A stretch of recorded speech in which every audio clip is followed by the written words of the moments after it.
అదే RTV app వార్తల్ని క్షణాల్లో చదివే అవకాశం ఉంటుంది. ఒక న్యూస్ పేపర్, ఒక టెలివిజన్ ఛానల్ మీ చేతుల్లో ఎప్పుడూ ఉంటాయి. ఆంధ్రప్రదేశ్ టీచర్స్ ఫెడరేషన్ 1944 ఏప్రిల్ 16 నాడు ఆవిర్భవించింది.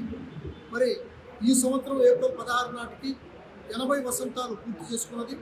మరి 80 వసంతాల్లో అనేక ఒడిదుడుకులు, నిర్బంధాలను ఎదుర్కొని ఇప్పటికీ ఆంధ్రనాట ఒక సంస్థగా కొనసాగుతున్నటువంటి ఏకైక ఫెడరేషన్ ఆంధ్రప్రదేశ్ టీచర్స్ ఫెడరేషన్. ఈ సందర్భంగా మేము 80 వసంతాల వేడుక మరియు 20వ విద్యా వైజ్ఞానిక మహాసభల్ని ఏర్పాటు చేశాం. అక్టోబర్ నెలలో 6, 7, 8 తేదీల్లో విజయనగరంలో రాష్ట్ర స్థాయిలో ఏర్పాటు చేశాం. వాటికి అనుబంధంగా జిల్లా స్థాయిలో కూడా జిల్లా మహాసభలు జరుపుతున్నాం. అందులో భాగంగానే ఈరోజు చిత్తూరు జిల్లాలో మనం ఇక్కడ అందరం సమావేశం నిర్వహిస్తున్నాం. మరి 80 సంవత్సరాల కాలంలో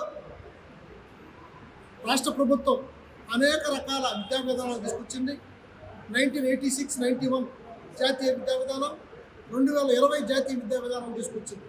అది ఏ జాతీయ విద్యా విధానం కూడా ప్రజలకు అవసరమైనటువంటి విద్యా విధానాన్ని, స్వతంత్రమైనటువంటి జీవనాన్ని గడిపేటువంటి నైతిక విలువల్ని, సాంస్కృతిక విలువల్ని రూపొందించలేదని మేము దఫాలుగా కేంద్ర రాష్ట్ర ప్రభుత్వాలకి మేము నివేదికలు ఇస్తూనే ఉన్నాం.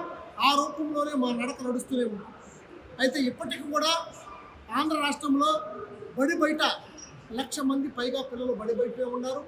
మరి పారిశ్రామిక వాడల్లో బాలలు, బాలికలు చాలామంది బడి గల పిల్లలు బడి బయటనే ఉన్నారు. మరి ప్రభుత్వం గొప్పగా చెప్పుకుంటుంది, మేము అందరినీ అన్ని వసతులు కల్పించి బడిలోనే పిల్లల్ని కల్పిస్తున్నామని. అయితే ఈ ప్రభుత్వ విద్యను నీరుగార్చడంలో అన్ని రకాల పాలకవర్గాలు ఏకతాటిపైన నడిచాయి.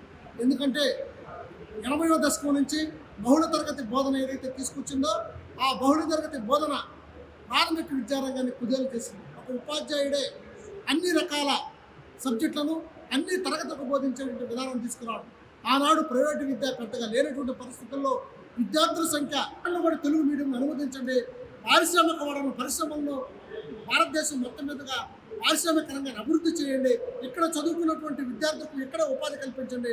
అట్లా కాకుండా ఏదైతే మెకాలే విద్యా విధానం ఉందో ఆ విద్యా విధానం మేరకే మనం వలస కూలీలుగా ఇతర దేశాలకు వెళ్ళేటువంటి పరిస్థితి మన విద్యార్థులకు ఉంది.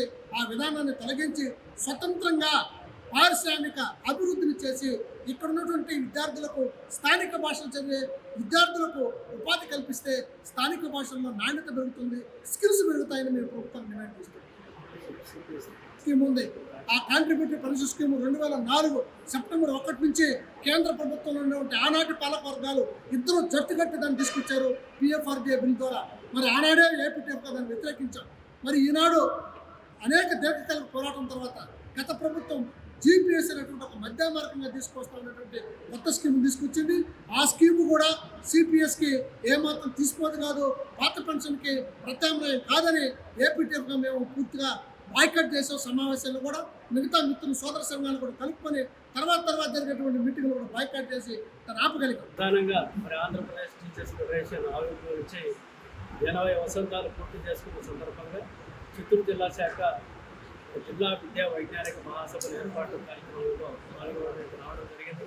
ఇందులో ప్రధానంగా విద్యారంగ సమస్యలు ఏవైతే మరి గత దశాబ్దాలుగా ఉండేటువంటి సమస్యలు ఏవైతే ఉన్నాయో వాటిని చర్చించి ఆ చర్చించిన మీదట అనేటువంటి విద్యా విధానం కోసం తీర్మానాలు చేసి వాటిని రాష్ట్ర ప్రభుత్వానికి తీసుకెళ్లడం అనేటువంటిది జరుగుతుంది. మరి ఇప్పటికే ఉన్నటువంటి విద్యారంగ సమస్యలు గత ప్రభుత్వం ఏదైతే 117 జీవోలు అనేటువంటిది తీసుకురావడంతో విద్యారంగానికి గుడ్డలపెట్టిగా ఉండేటువంటి ఆ జీవోని తక్షణమే రద్దు చేయాలి. మరి దాన్ని బేస్ చేసుకొని ఈరోజు ఈ ప్రభుత్వం చేస్తున్నటువంటి వర్క్ అడ్జస్ట్మెంట్ పేరుతో ఉపాధ్యాయులని ఆ మండలమే కాకుండా దాదాపుగా 150 కిలోమీటర్ల దూరంలో పంపడం అనేటువంటిది ఇది చాలా ఉపాధ్యాయులకు ఇబ్బంది కలిగించేటువంటి అంశం. మరి ఎక్కడైతే ఉపాధ్యాయులు అవసరమో ఈ అకాడమిక్ ఇయర్ గడవడం కోసం కనీసం అకాడమిక్ ఇన్స్ట్రక్టర్స్ అనేటువంటి వాళ్ళని నియమించి అవసరమైన చోట వాళ్ళని నియమించాల్సినటువంటి అవసరం ఉంది. మరి కర్నూలు జిల్లా లాంటి దాంట్లో ఎంతోమంది మరి అక్కడ అవసరం ఉన్నప్పటికీ కేవలం ఉండేటువంటి ఉపాధ్యాయులతో సర్దడం అనేటువంటి దాని ద్వారా ఏకోపాధ్యాయ పాఠశాలలుగా మారడం జరుగుతుంది. మరి ముఖ్యంగా మరి ప్రాథమిక పాఠశాలలు అనేటువంటివి పూర్తి స్థాయిలో నిర్వీర్యమయ్యేటువంటి పరిస్థితి ఉంది. రాష్ట్ర ప్రభుత్వం మరి ఎక్కువ ఆలోచన చేయడం లేకపోతే ఎప్పుడు నెక్స్ట్ ఇయర్ చేయాలనేటువంటి దానికి మరి ఫుల్ స్టాప్ పెట్టి తక్షణమే విద్యారంగానికి సంబంధించినటువంటి దాని సమస్యల మీద లోకేష్ గారు, విద్యాశాఖ మంత్రి గారు, ఉపాధ్యాయ సంఘాలతో, విద్యావేత్తలతో, విద్యాధికారులతో సమావేశాలు నిర్వహించి సమస్యల పరిష్కారం చేయాలని చెప్పి తెలియజేస్తా ఉన్నాం. అందరికీ కూడా దాదాపుగా స్వయాన ముఖ్యమంత్రి గారు విడుదల చేసేటువంటి 30,000 కోట్ల రూపాయలు ఏవైతే బకాయిలుగా ఉన్నాయో, పిఎఫ్ కావచ్చు, RLF కావచ్చు, ఏపీజేఎల్ఐ కావచ్చు, అదేవిధంగా రిటైర్డ్ అయినటువంటి వాళ్ళ బెనిఫిట్స్ కావచ్చు, ఇవన్నీ కూడా 30,000 కోట్ల రూపాయలు ఈరోజు రాష్ట్రంలో ఉన్నటువంటి ఉద్యోగ ఉపాధ్యాయులకు ఉన్నాయి. వాటిని కూడా మరి సమావేశం నిర్వహించి civil services joint staff council సమావేశం నిర్వహించి చర్చించి ఆ బకాయిలను కూడా చెల్లించాలని చెప్పి కూడా మరి ముఖ్యమంత్రి గారు కూడా సమావేశాన్ని త్వరలో ఏర్పాటు చేయాలని చెప్పి కూడా ఈ సందర్భంగా మరి రాష్ట్ర ప్రభుత్వానికి తెలియజేస్తా ఉన్నాం. మరిన్ని వీడియోస్ కోసం ఛానల్ ని సబ్స్క్రైబ్ చేయండి. లేటెస్ట్ అప్డేట్స్ కోసం వాట్సాప్ ఛానల్ ని ఫాలో చేయండి. అండ్ లింక్ డిస్క్రిప్షన్ లో ఉంది.